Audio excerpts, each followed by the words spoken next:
एक गरीब किसान के 3 पुत्र थे। किसान की पत्नी की मृत्यु हो चुकी थी। कुछ समय बाद किसान भी चल बसा। तीनों बेटे अभी छोटे ही थे।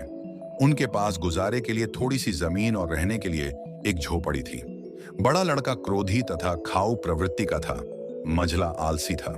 बेचारे छोटे लड़के को ही दोनों भाइयों के सारे काम करने पड़ते थे। इसके अलावा वह गांव की गाय, भैंस, बकरियों आदि को चराने जंगल में ले जाता और उसकी जो मजदूरी मिलती उससे तीनों भाइयों का गुजारा होता। छोटा भाई पढ़ने लिखने का शौकीन था। पशु चराने के लिए जंगल में कहानियों की किताब ले जाता था और अकेला बैठा बैठा उन्हें पढ़ा करता था। उसने परियों की भी कई कहानियां पढ़ी थीं।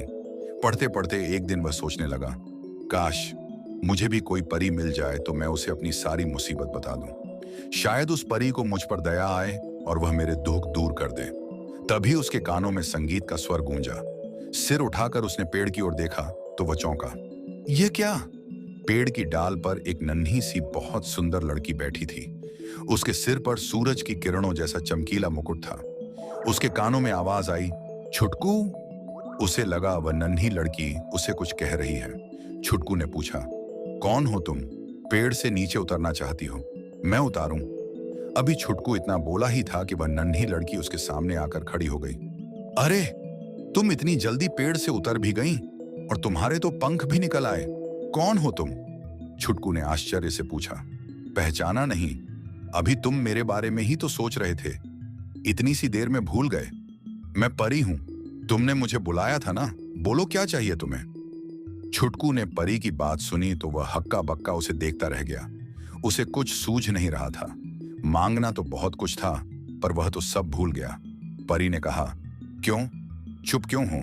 बोलो, मैं तुम्हारी हर इच्छा पूरी कर सकती हूं। छुटकू बोला, परी रानी, मुझे कुछ सूझ नहीं रहा है।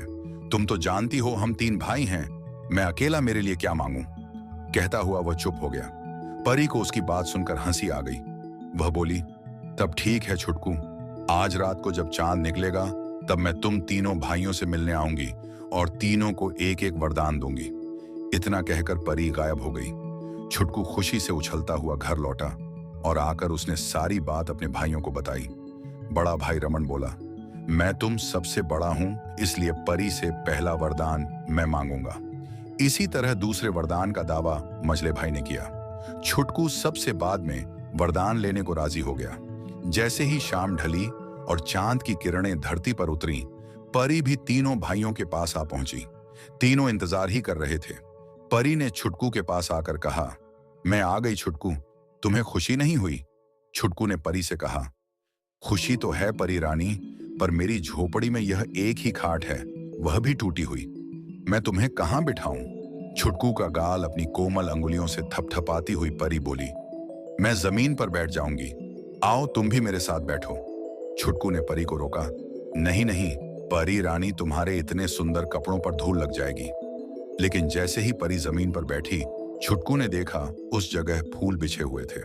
बैठते ही परी बोली, अब बताओ तुम तीनों को कौन कौन सा वरदान लेना है?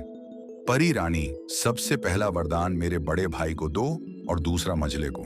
छुटकू ने कहा तो परी के मन को उसकी बात छू गई। वह कुछ बोलती उससे पहले ही बड़ा भाई रमन बोला, परी रानी, मुझे बहुत भूख लगती है। अच्छी अच्छी चीजें खाने का मन करता है। मुझे वरदान दो कि मैं खाने की जो चीज चाहूं तुरंत आ जाए। परी ने उसे एक पीला फूल दिया और कहा कि तुम इस फूल से जो भी खाने की चीज मांगोगे मिल जाएगी। मझले भाई की बारी आई तो वह बोला, मुझे गांव के जमींदार से चिढ़ है। उसके पास एक बड़ी हवेली है। मैं चाहता हूं मेरी हवेली उससे बढ़िया हो। परी ने उसे भी वरदान दे दिया और कहा कि तुम सुबह उठकर नदी के उस पार जाना। वहां तुम्हें एक शानदार हवेली मिलेगी। वही तुम्हारी हवेली होगी। तुम्हारे आराम और जरूरत की सभी चीजें वहां होंगी, मगर उसमें पहुंचने के बाद तुम बाहर नहीं आ सकोगे। ठीक है, बाहर आकर मुझे करना भी क्या है? वहीं पर आराम से सोऊंगा। मंझले भाई ने सोचा और स्वीकृति से सिर हिला दिया। अब परी ने प्यार से छुटकू के सिर पर हाथ फेरते हुए पूछा, अब बताओ तुम्हें क्या चाहिए? छुटकू ने कहा, मुझे वरदान देना चाहती हो तो तुम हर रोज इसी तरह चांद की किरणों के साथ यहां आया करो। मुझे और कुछ नहीं चाहिए। परी ने कहा, ठीक है, तुम इस लाल फूल को सूंघना, मैं तुरंत आ जाऊंगी। लेकिन तुमने अपने लिए तो कुछ मांगा ही नहीं। क्या तुम्हें इसी झोपड़ी में रहना अच्छा लगता है? मैं ये झोपड़ी नहीं छोड़ सकता परी रानी। ये जो सामने पेड़ पौधे देख रही हो ना, वह मेरे माता पिता ने लगाए थे। अब मैं इन्हें इस तरह बेसहारा छोड़कर कहाँ चला जाऊं? उधर देखो, वह हमारा खेत है। मैं जब बड़ा हो जाऊंगा ना, तब हल चलाकर उसमें खेती करूंगा। हरी भरी फसल तैयार होगी।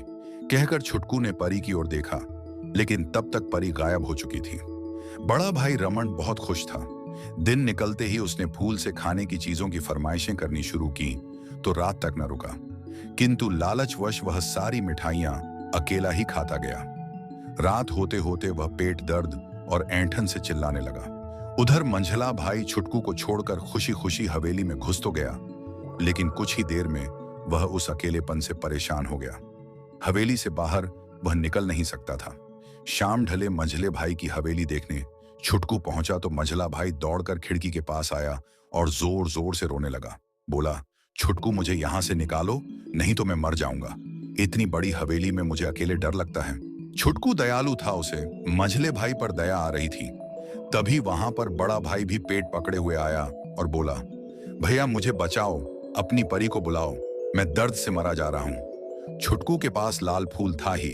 उसने फूल सूंघा और परी को याद करता हुआ बोला, परी रानी, मेरे भाई मुसीबत में हैं, इन्हें मुसीबत से बचाओ।